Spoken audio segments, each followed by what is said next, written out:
Ladies and gentlemen, RosterWatch Nation, welcome back to the epic RosterWatch podcast brought to you by RosterWatch.com.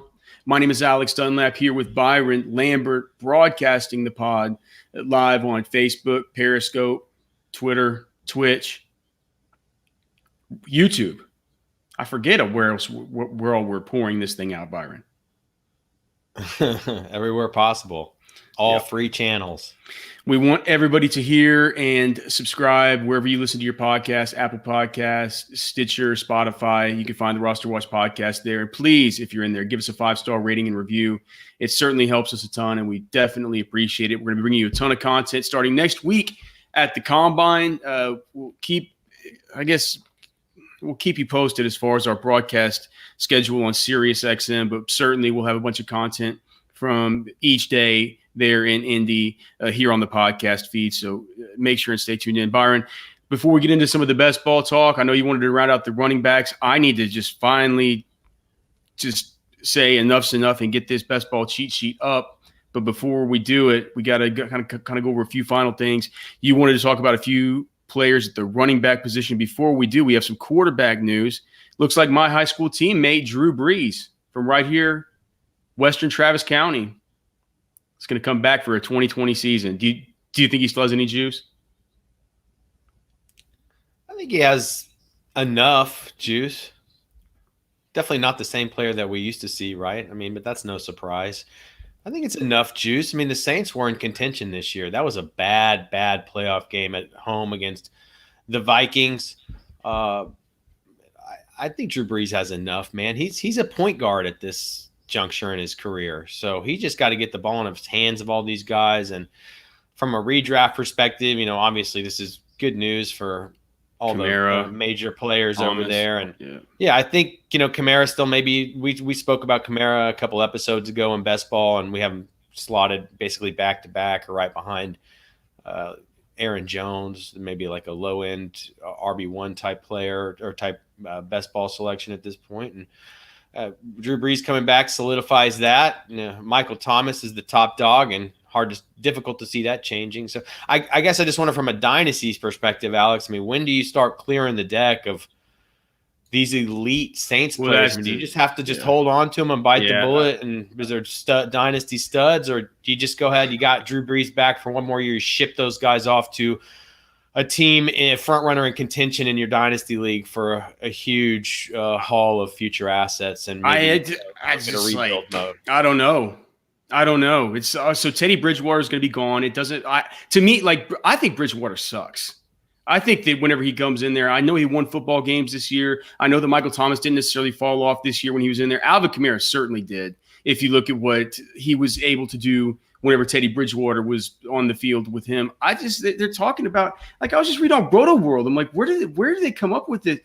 Like, where do some of these reporters come up with this stuff that multiple teams, so this is from U Stadium on Twitter, multiple teams expect Bridgewater to have a strong free agency market as a starting or bridge quarterback for a team in transition, widely expected to be on the move unless Drew Brees retires. So we know that he's not going to be retiring. I mean,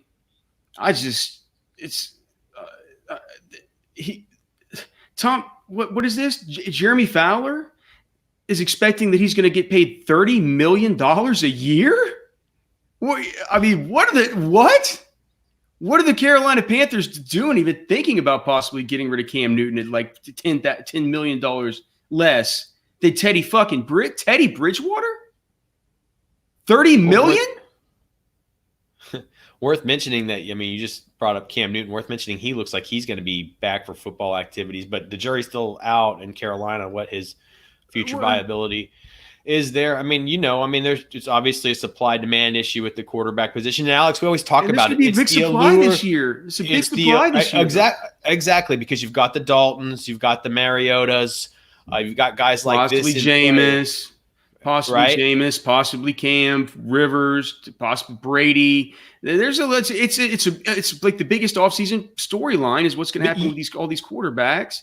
And you're going to throw this is the year you're going to throw in Teddy Bridgewater into the soup and say that he gets $30 million? I'm not buying it. And, it obviously sounds like, a manufactured narrative at, this juncture in the NFL. Somebody's calendar. But look, Alex, if you think about it, one thing that's least anecdotally tends to have, it feels like it's held true over the years, is that it's the allure of the unknown that can be enticing to these front offices and to these teams. So I think there's some handful of teams out there that are going to trick themselves that there's still some unknown upside with Teddy Bridgewater, because we kind of got robbed of the early portion of his career, and now he's been in the stable there behind Breeze. He's learning from Peyton and looked kind of good at points earlier. I'm with you. I don't buy him as a long time,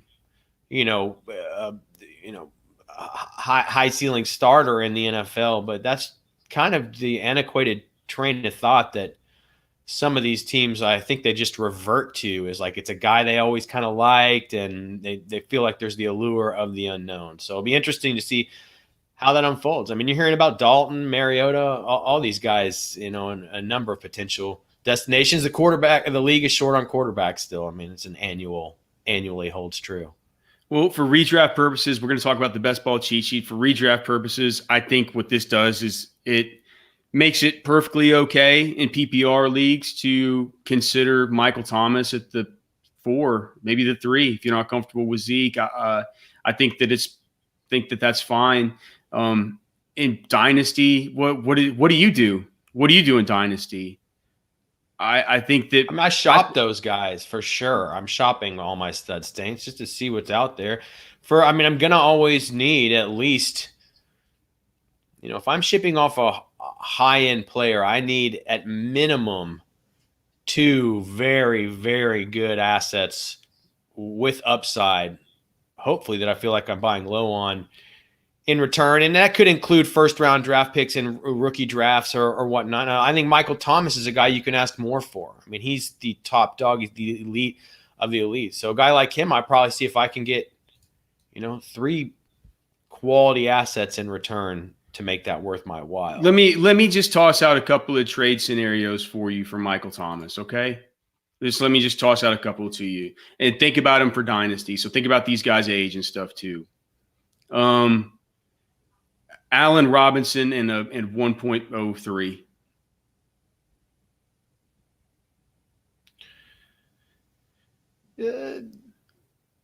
Already getting priced in? I can consider it. I can consider that. Yeah. I mean, it just depends on how you feel about the who you're going to get at 1.03 in the rookie draft. I'm not. You're going to get it. You're going to get it. I mean, you're going to get. Yeah. I mean, I can tell you, you're going to get DeAndre Swift, Jonathan Taylor, or J.K. Dobbins. Unless it's a Devy league, I think if like a top 3 pick like that is a guy that could come in and be a possible absolute stud if he goes to the right spot.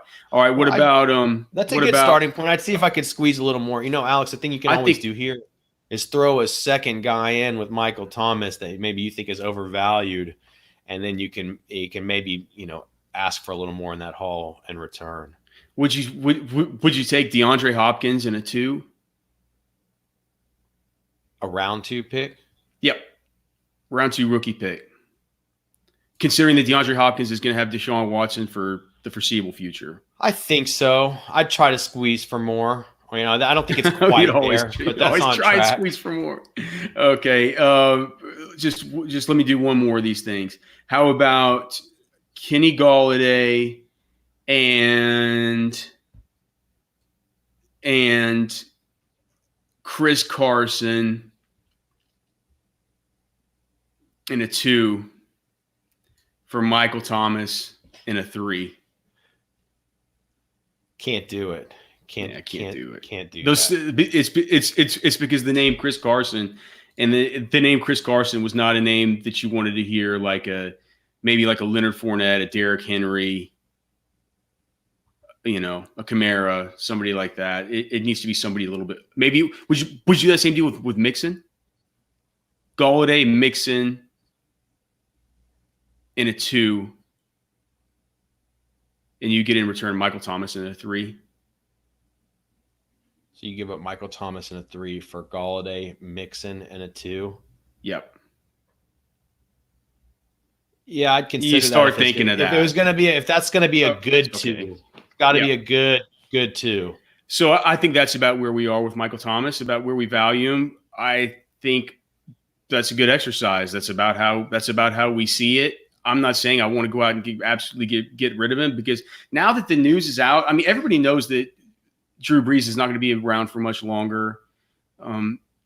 Maybe the Saints draft one of these quarterbacks, and Drew Brees gets a year to let this guy learn under him, and Sean Payton then can bring that guy in. At that point in time, Michael Thomas's trade value will be probably higher than it is now, because then not only we have Michael Thomas for another year, which Drew Brees just for the immediate term.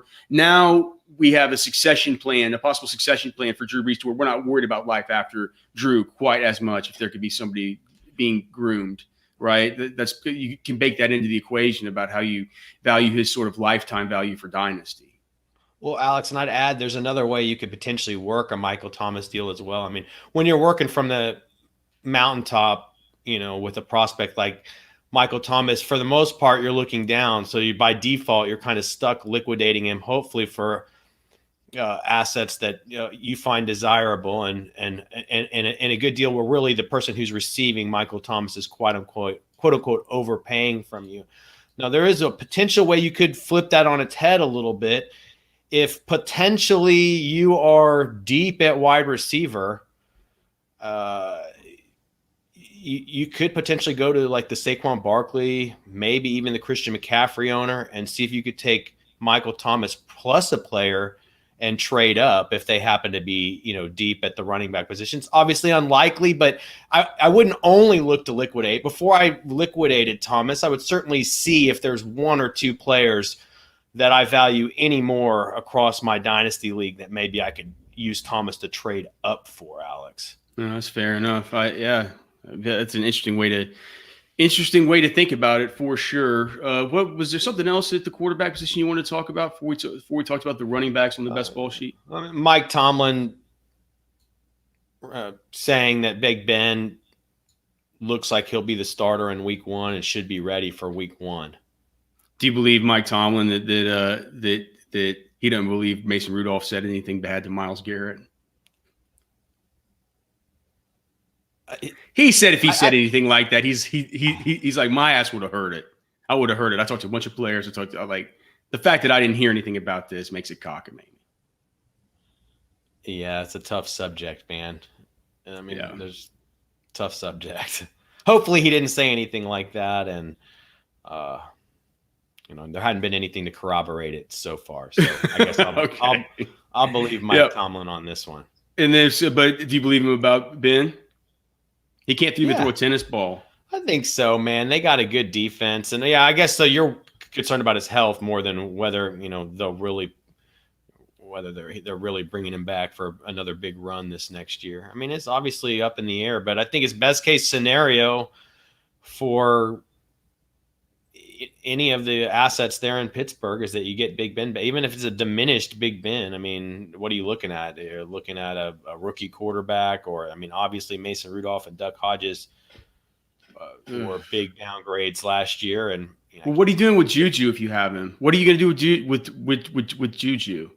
Are you holding him in Dynasty? Are you interested in him in best ball?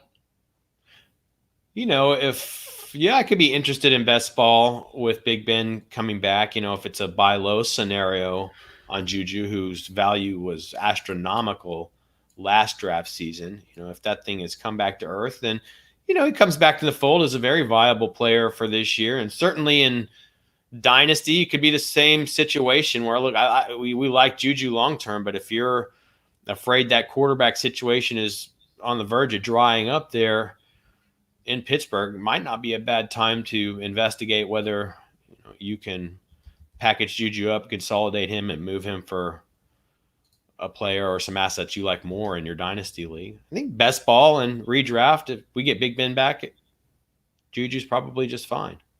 What I always forget that what I was kind of looking at when I was thinking about his slotting is he missed 4 games, and you think to yourself, well, that's probably why he's out of sight, out of mind. He missed 4 games, not quite as good a season. He probably, not as good cumulative stats over that time.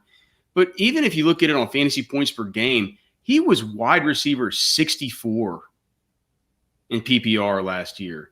He was behind people like Taylor Gabriel and Greg Ward and Randall Cobb and Chris Conley. I mean, he had the same production on a per game basis as Zach Pascal last year, right at 9.5 points a game. It's pretty pathetic.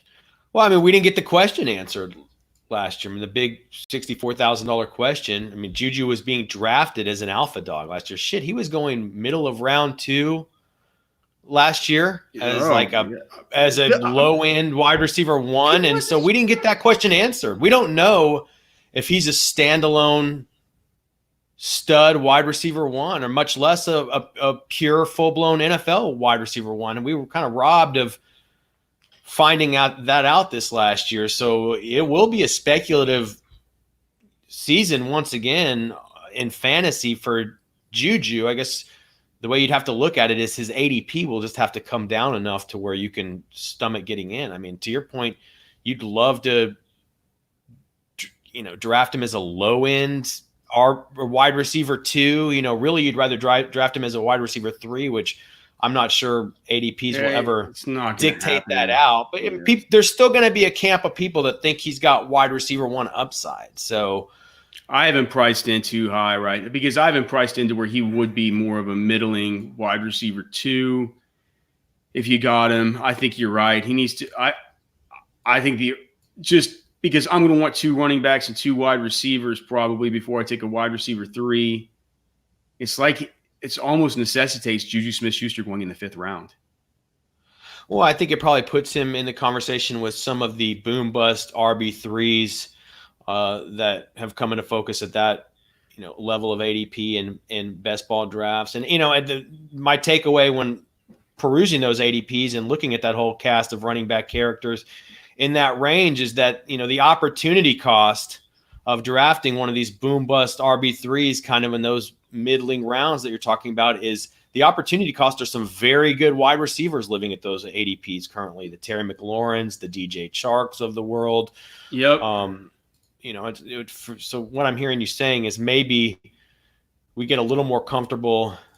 Juju's ADP starts to at least head, more into that range. But, if you're looking at running back there, it's going to be far from certain either, Alex, at that point of your best ball draft. So let's dive in here with a few of these, notable bigger name guys that are on everybody's radars right now. Of course, a golden son of RosterWatch Nation, running back Darius Geis, 5.8 yards per carry on 42 attempts in 2019 in his second year with the Washington Redskins after a lost rookie season with the knee injury. Reports are coming in, Alex, that Adrian Peterson is likely to be back this season in 2020. Adrian Peterson coming off of 228 touches last season. And, we kind of mentioned Carry-On in one of the last episodes when we were going over some of these polarizing mid-round running backs. We kind of bagged on Carry-On for his durability issues. And, although I'd probably still rather bet on the come on a guy like Darius Geis over a Carry-On around this juncture of my draft, it's not fair to talk about Carry-On the way we did without talking about Geis's durability. I mean, he's a guy that's played even much less than Carry-On, who's only played about, 18 games in his first 2 years. He's basically been good for a half a season so far. Geis has been worst. 5 games played in 2019 for Darius Geis, as we mentioned. Missed all of 2018. It's been continuous knee injuries for Geis. And look, I think when these players are young, Alex, they can absorb some of those and come back from them, but you really don't want to see too many more injuries on Geis. I think they can really start taking a toll on his career soon, whether it be from a confidence level or whether how the teams or the NFL views him, or whether it be that, he loses some juice with the continuous knee injuries. Those can't afford many more of those. I'm not sure if you've seen, though, Alex, Geis has posted some recent training videos where, obviously it's always, those are hype videos, obviously, and they're he's known to post those too. They're produced in order to make the guy look, good. But the fact is, Darius Geis looked very explosive, very good with his burst and change of direction in these, in the recent videos. So I have a some confidence there. Where I'm a little concerned, Alex, and I'll turn this over to you here, is that Darius Geis never touched the ball more than 13 times in a game in 2019.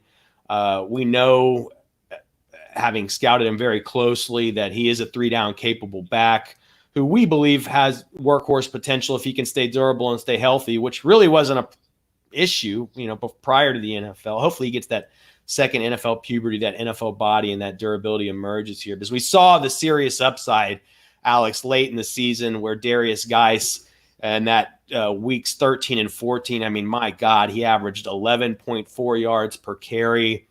We saw him get the 45-yard touchdown on the screen pass in week 11. Like we said, we know he's a guy who can catch the ball. And maybe a narrative flying under the radar here, Alex, is that Norv Turner's son, Scott Turner, who we've gotten to know over the years at the NFL Combine from Carolina, he is I think he's a solid offensive coordinator for the pieces they have in place in Washington. And look, Scott Turner, like his dad, is going to run the hell out of the football. Well, and it's just, you said it, because last year we had this caveman fucking Coach Callahan in there after Gruden gets shit canned. And what he said from the very beginning, he's like, what are we going to do? We're going to run the football, run the football, run the football, run the football. And that's what they did with, like, he's like, I think that, I'm old school. I think Adrian Peterson's good. I'm just going to run the football with them. Right. It's what they did. I'm not sure that a new regime coming in there is going to have the same faith in Adrian Peterson that, Callahan and those idiots did. And like you said, it's Ron Rivera, it's Scott Turner. We've seen that if they get a really good player, they're not going to have a committee. Like, we didn't, like, there were pieces in place that were, the Panthers, they drafted Jordan Scarlett. Reggie Bonifon was a part of that roster at the beginning of the season. I forget. Wasn't there somebody else who they brought in, who did they bring in? Not CJ Anderson for a while. They brought in somebody else for a little while. It looked like maybe they could possibly bite into maybe some part of Christian McCaffrey's touches. And they talked all offseason about how they're going to have to manage his touches. They can't get him hurt, all this stuff. And then they come into the season, they fucking hand him the ball 30 times a game. It's like, when these guys have good players, Scott Turner whenever he's being overseen by Coach Ron Rivera, these guys run the shit out of it. I love it for guys. My question is, if you're just basing it on ADPs and where he's kind of been going, he's going in a spot where this is like spot, I think it's like 57 or 58, somewhere around, between like 58 and 60. So we're talking the end of the fifth round, sixth round turn. Does that make sense to you? And then, I mean, how do you stack him up against the Damian Williams? I think Damian Williams, I know you wanted to talk about him. I think he's a prime candidate to get absolutely swindled in the NFL draft by one of these young rookies. It just seems to me like the Chiefs are in a prime spot on day 2 or early day 3 to take some running back that's going to absolutely pulverize Damian Williams' fantasy value. And then like guys like Mostert. I mean, I've talked to Trashman about Mostert, but it's like, Jesus Christ. Does this continue? So all these, Philip Lindsay, we have the worries about Royce Freeman. David Montgomery looked like absolute shit last year. Talk about a guy that looks like he has oatmeal in his pants. We talked about how we were drawing the line in the sand last week, right? 15, 18 touches a game, 300 touches a year, or else we're completely out on this idiot. Like, so all these guys Devontae Freeman, don't even get started on the red flags there. It's almost like all these, basically with ADPs right now, we need to be looking at these guys like the Deebo Samuels, the DJ Charks, the Tyler Boyds, and moving these guys up the cheat sheet, getting a little bit of leverage against some of these more risky running backs, I feel like.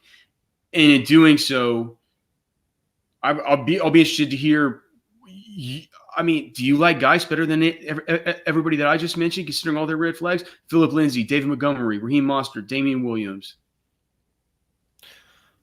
Well, we've been doing this for way too long together, because my primary takeaway is the same, that at this juncture in the draft, you should absolutely be looking at the Deebo Samuels and the Tyler Lockett's and the DK Metcalfs, maybe even the Calvin Ridleys, certainly the DJ Charks. maybe the McLaurens, a guy from me, Cortland Sutton will be going way up the board. So, yeah, I think it's a good time if you're not sure, because how I would characterize the running backs we're talking about are boom bust RB3s. They've got pretty massive upside, so you don't want to lose sight of them. But it's a really good spot to just go ahead and move in on some of these quality young wide receivers, and then just let the value come to you maybe in round 6, maybe round 7 on some of these running backs. Do I like Guy Smore? You can make an argument that if you're just completely betting on the come, if you're not highly risk averse and you kind of want to gamble, he's a pretty good one to do it on there, Alex. But you can, realistically, I think you've got to make the case for Mostert and Damian Williams over Darius Guice. Okay, why? Well, I can tell you right now. All right. It's just with Mostert, you don't worry about the fact that it just seemed like it was. It seemed like Shanahan did everything that he could not to play him, and at some point he just had to play him. He's just like, fuck, I just gotta fucking play. I gotta play him. I mean, I just gotta play him. Like, well, whether people were hurt, there were times where Breida, Coleman, and them weren't hurt. But Mostert comes in there and just like it's like he sees the holes differently, and he. I don't know whether it's just like his vision, that open field vision that he's had for being a returner for so long and everything like that. He made big play after big play. He was awesome down the stretch in the playoffs. But he's been a career fucking he's bounced around on practice squads and shit. I'm just interested to hear what you have to say. It's hard for me to get the idea of getting behind that. I mean, I guess we would just be talking about a guy that was in our flex based on these current ADPs. Well, Alex, here's my overview on Raheem Mostert at the moment as we project for fantasy this year. 5.6 yards per carry in 2019 was in line with Raheem Mostert's career average. I mean, he really looks like a 5-yard per carry guy. He's in the second year of a fresh 3-year deal.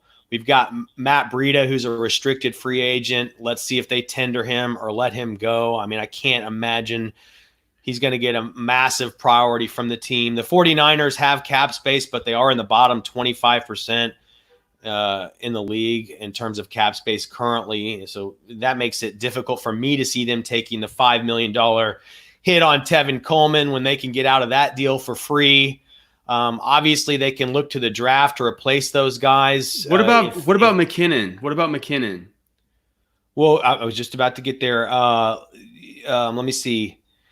Jerick McKinnon, 28 years old, chronic knee issues, $7 million per year the next 2 seasons, $9 million cap hit each year, very likely to be cut. However, McKinnon has come out recently and said he's willing to do anything to stay with the team. So that I'll do anything. I'll do anything. I'll do anything. Maybe, work for on the cheap for those guys. And then Jeff Wilson, we shouldn't forget about him. He's an exclusive rights free agent. He looks like the cheap option that could be back. So, I kind of look at it, they have kind of a 3-way to go between Tevin Coleman, Matt Breida, Jerick McKinnon. They can flat out let all of them go and save quite a bit of money and roll with somebody like Jeff Wilson or draft a guy. I think there's probably reasonable chance that they don't let all 3 of those players walk there from their system. Maybe they reach a short-term cap-friendly deal with Coleman or Breida, or maybe maybe more likely with McKinnon if he's really willing to work for cheap. But I just thought though, when you kind of boil all that down, it's pretty nebulous. Which at this point, Mostert, second year of a fresh 3-year deal with everybody else up in the air. At this juncture, Raheem Mostert has a pretty reasonable shot at a clear path to at least a nice role, a significant and nice role. So, I think maybe he could earn in 2020 the role that some of us were hoping Tevin Coleman might get, might have been able to lock down in 2019. I think in the end, you'd rather roster Mostert as an RB3. So, maybe that makes him a round 6 guy, or maybe you'd rather have him in round 7. But that's not going to happen.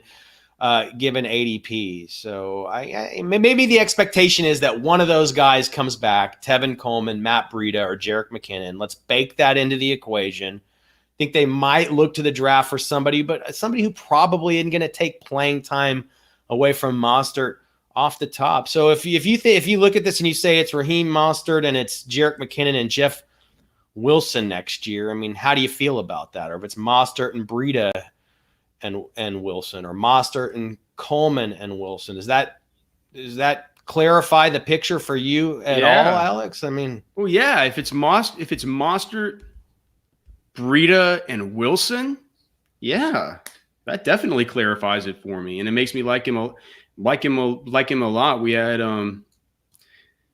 what Prospector One say in the chat.